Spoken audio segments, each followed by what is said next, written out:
Merci beaucoup. Le président vient de me dire que j'ai 5 minutes pour dire ce que j'ai à dire, donc je vais le dire en 5 minutes. Je voulais présenter devant vous,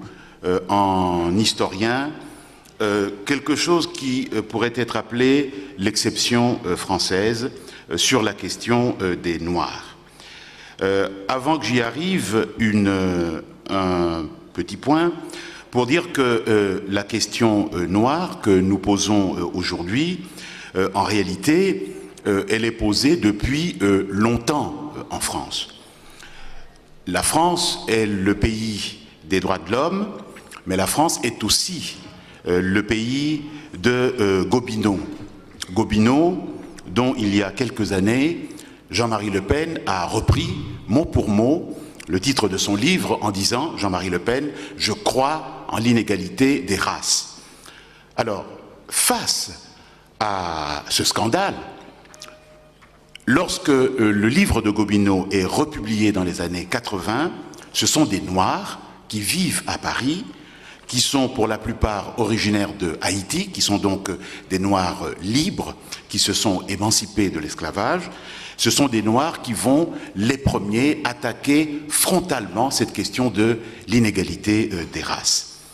Donc des gens comme Anténor Firmin, comme le docteur Louis-Joseph Janvier vont publier, écrire, ferrailler, non seulement avec les racistes ouverts comme Gobineau, mais aussi avec un certain nombre de républicains comme Renan, comme Taine, comme d'autres, qui dans leur discours tenaient des propos racistes. Alors cette manière d'affirmer la présence africaine, de cette manière donc de prendre à bras-le-corps le débat sur le racisme, est reposée de nouveau en 1919, lorsque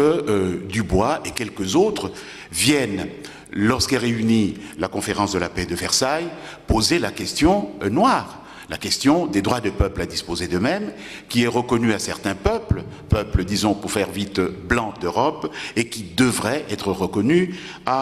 au peuple noir. Et de nouveau, Françoise l'évoquait tout à l'heure, je voudrais dire qu'il y a 50 ans, en 1956, Paris a été le lieu où les Noirs, pour la première fois, Noirs d'Afrique, des Antilles, des Amériques, se sont réunis pour affirmer ce que la civilisation noire a été, ce qu'elle était dans les années 50 et ce qu'elle pouvait apporter à ce fameux rendez-vous du donner et du recevoir. Je dirais donc que l'une des caractéristiques de cette exception française, c'est que la France en général, Paris en particulier, a été l'un des lieux les plus visibles où s'est exprimée, où s'est démontrée l'excellence noire, l'excellence intellectuelle noire. Mais ces Noirs de France ne se sont pas contentés de parler seulement pour eux, de parler seulement pour leur propre cause. Ils ont parlé aussi pour la patrie, puisque à cette époque, étant colonisés par la France, ils considéraient la France comme leur propre patrie. Alors il est vrai que certains disent que nous parlons trop de cette affaire, de la contribution des Noirs à la défense de la patrie. Mais c'est une question très importante qui doit être rappelée, puisque en effet, dans les livres d'histoire, cette page est considérée comme un petit à côté, une anecdote sur laquelle on peut passer très vite. Ils ont combattu aussi pour la défense des valeurs républicaines. En 1939 et 1940, alors qu'une partie de l'opinion française est pacifiste, fasciste, c'est un député du Sénégal, Galandou Diouf, qui répond dans la presse parisienne à Joseph Goebbels, à Hitler, pour défendre et la patrie et les valeurs de la République. Alors, l'exception française tient en ceci que, à mesure que nous passons d'une république à l'autre, la représentation des Africains a commencé d'abord par augmenter, puis ensuite régresser d'une manière tout à fait dramatique.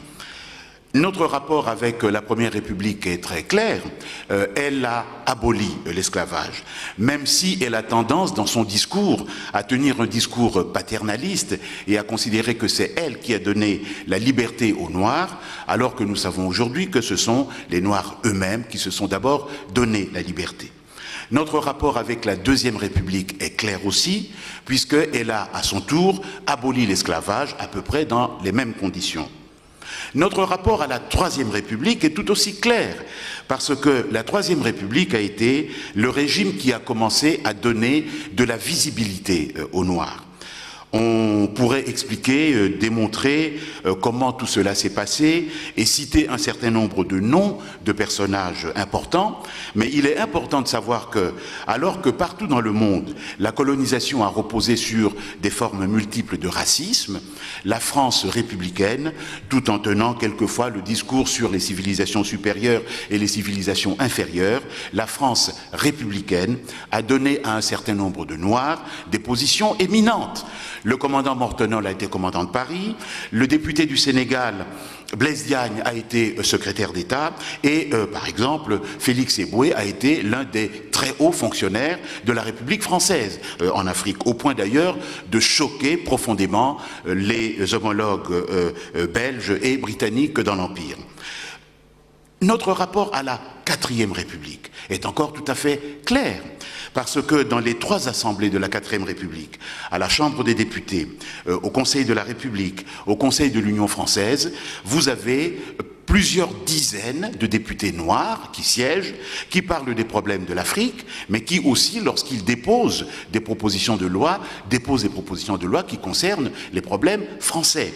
Plusieurs d'entre eux ont été ministres des gouvernements de l'époque.